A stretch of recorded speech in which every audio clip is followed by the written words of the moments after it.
हाय दोस्तों, एक बार फिर से आप सभी लोगों का अपना यूट्यूब चैनल YRS क्लास में बहुत बहुत स्वागत है। दोस्तों, इस वीडियो में हम आज पढ़ेंगे सामाजिक विज्ञान। सामाजिक विज्ञान में जो आपका मॉडल पेपर पहला है 2022-2020 का, इसमें दोस्तों जितने भी बहुविकल्पी और त्रिकोणीय के महत्वपूर्ण प्रश्न हैं, मैं आज इस वीडियो में आप लोगों को अच्छे तरीके से बताने वाला हूं।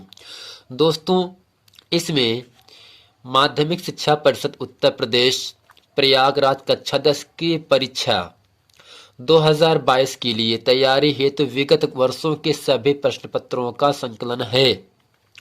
उत्तर प्रदेश राज्य हेतु NCERT पर जितने प्रश्न होंगे सब उस पर क्या है दोस्तों, आधारित है।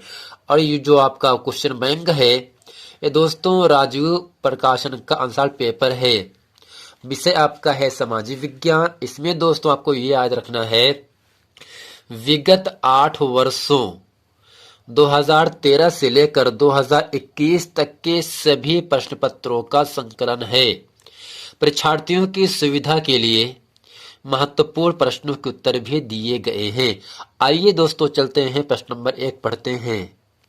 तो दोस्तों यहाँ पर जो आपका मॉडल पेपर फर्स्ट 2022 का है, अभ्यास हेतु दोस्तों यह पूर्णांक जो होगा आपका 70 नंबर के लिए होगा। और दोस्तों शुरू में प्रश्न पत्र में 4 प्रकार के प्रश्न दिए जाएंगे आपको। प्रश्नों के अंक उनके सम्मुख यानी उनके सामने लिखा रहेगा यानी अंकित रहेगा। सभी प्रश्न करना जरूरी है, अनिवार्य है। अपने उत्तरों की पुष्टि चित्रों, रेखा चित्रों, मानचित्रों, आंकड़ों से करिएगा। दोस्तों बहुविकल्पी जो प्रश्न होंगे वो सभी 1 नंबर के प्रश्न होंगे। अति लघु उत्तरी के जो प्रश्न होंगे वो 2 नंबर के प्रश्न होंगे। लघु उत्तरी के जो प्रश्न होंगे वो 3 नंबर के होंगे। और दोस्तों जो दीर्घ उत्तरी प्रश्न होगा वो आपका 6 नंबर का प्रश्न होगा। अब दोस्तों प्रश्न नंबर पहला कह रहा है खंड का। तो खंड का आपके सामने है, इसमें कह रहा है बहुविकल्पी प्रश्न है। प्रश्न नंबर 1 आपके सामने कह रहा है, फ्रांस की क्रांति में मुख्य भूमिका किस वर्ग की थी? फ्रांस की क्रांति में मुख्य भूमिका किस वर्ग की थी? तो पहला ऑप्शन है कृषक वर्ग, दूसरा है कुलीन वर्ग, तीसरा है मध्यम वर्ग, चौथा है मजदूर वर्ग। दोस्तों आपको याद रखना है, फ्रांस की क्रांति में मुख्य भूमिका मजदूर वर्ग की थी, जो कि इन 4 ऑप्शन में ऑप्शन नंबर आपका चौथा सही है। प्रश्न नंबर दूसरा आपके सामने कह रहा है, जलियांवाला बाग में गोली चलाने की आज्ञा किसने दी थी? दोस्तों आपको याद रखना है, जलियांवाला बाग 19 अप्रैल तो दोस्तों जलियांवाला बाग हत्याकांड जो हुआ था वह 13 अप्रैल 1919 ईस्वी को हुआ था। यानी तो दोस्तों 13 अप्रैल 1919 ईस्वी में रॉयल एक्ट के खिलाफ गांधीवादी हड़ताल भी हुआ था और इसी वर्ष जलियांवाला बाग हत्याकांड भी हुआ था।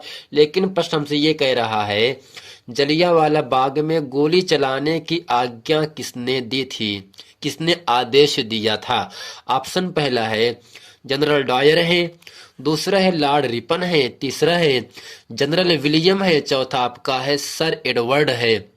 दोस्तों आपको याद रखना है, जलियांवाला बाग में गोली चलाने की जो आज्ञा दी थी वो इन 4 ऑप्शन में ऑप्शन नंबर पहला अर्थात जनरल डायर ने दी थी। यानी दोस्तों जनरल डायर ने जलियांवाला बाग हत्याकांड में गोली चलाने की आज्ञा दी थी, जो कि ऑप्शन नंबर आपका पहला सही है। प्रश्न नंबर 3 आपके सामने कह रहा है, आर्थिक मंदी का सर्वाधिक दुष्प्रभाव किस औद्योगिक देश पर पड़ा? ऑप्शन पहला जर्मनी, दूसरा है जापान, तीसरा है फ्रांस, चौथा अमेरिका। दोस्तों इन 4 ऑप्शन में ऑप्शन नंबर आपका चौथा सही है, अमेरिका। तो आर्थिक मंदी का सबसे ज्यादा दुष्प्रभाव वह अमेरिका देश पर पड़ा, जो कि इन 4 में ऑप्शन नंबर आपका चौथा सही है।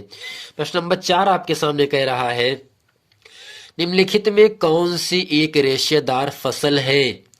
ऑप्शन पहला है जूट, दूसरा है कॉफी, तीसरा है जौ, चौथा है रबर। तो फ्रेंड इन चारों ऑप्शन में ऑप्शन नंबर आपका पहला सही है, जुड़। जुड़ दोस्तों क्या है? एक रेशेदार फसल है। प्रश्न नंबर 5 आपके सामने है, किस खनिज को काला सोना कहा जाता है? किस खनिज को काला सोना कहा जाता है? ऑप्शन फर्स्ट है हीरा, जस्ता, कोयला, प्लेटिनम। तो फ्रेंड आपको याद रखना है, कोयला को खनिज का काला सोना कहा जाता है, यानी दोस्तों कोयले को हम खनिज का काला सोना के नाम से जानते हैं, जो कि इन चारों में ऑप्शन नंबर आपका तीसरा सही है। यानी दोस्तों किस खनिज को, यानी कोयला खनिज को काला सोने के नाम से जाना जाता है, जो कि ऑप्शन नंबर आपका तीसरा सही है।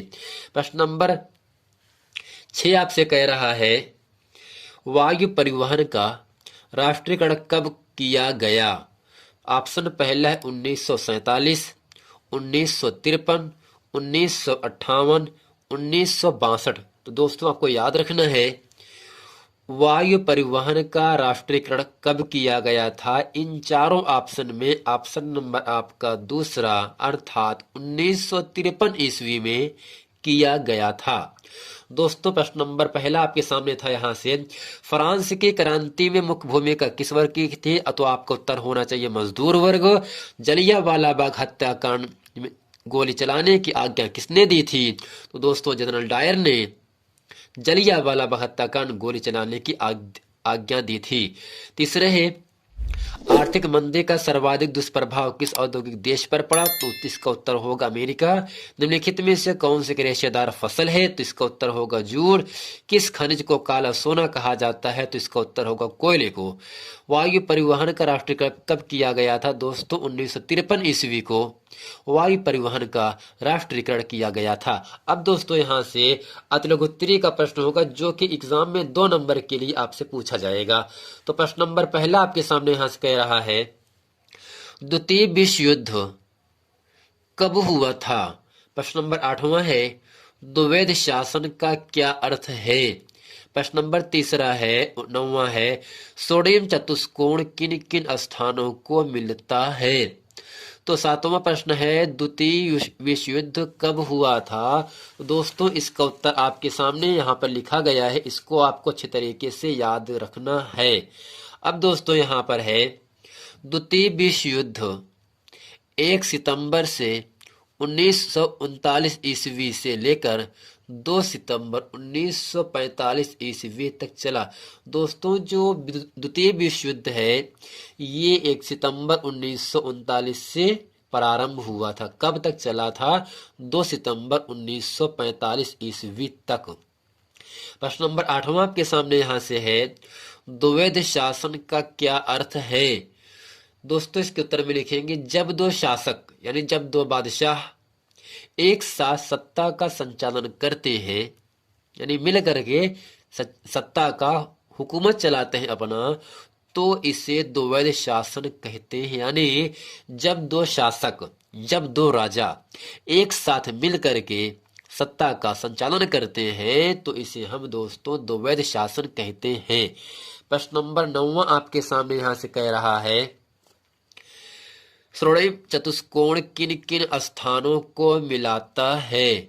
दोस्तों इसका उत्तर होगा, स्वर्णिम चतुष्कोण दिल्ली, मुंबई, कोलकाता और चेन्नई के अलावा भी कई प्रमुख बंदरगाहों और शहरों को जोड़ता है, जैसे भुवनेश्वर, जयपुर, कानपुर, पुणे, सूरत, विजयवाड़ा, विशाखापत्तनम, अहमदाबाद और बेंगलुरु इत्यादि। यानी दोस्तों जो स्वर्णिम चतुष्कोण होता है वह दिल्ली, मुंबई, कोलकाता और चेन्नई के अलावा कुछ बंदरगाह और शहर हैं, जो कि भुवनेश्वर है, जयपुर है, कानपुर, पुणे, सूरत, विजयवाड़ा, विशाखापत्तनम, अहमदाबाद और बेंगलुरु आदि शहरों को, आदि बंदरगाहों को जोड़ता है।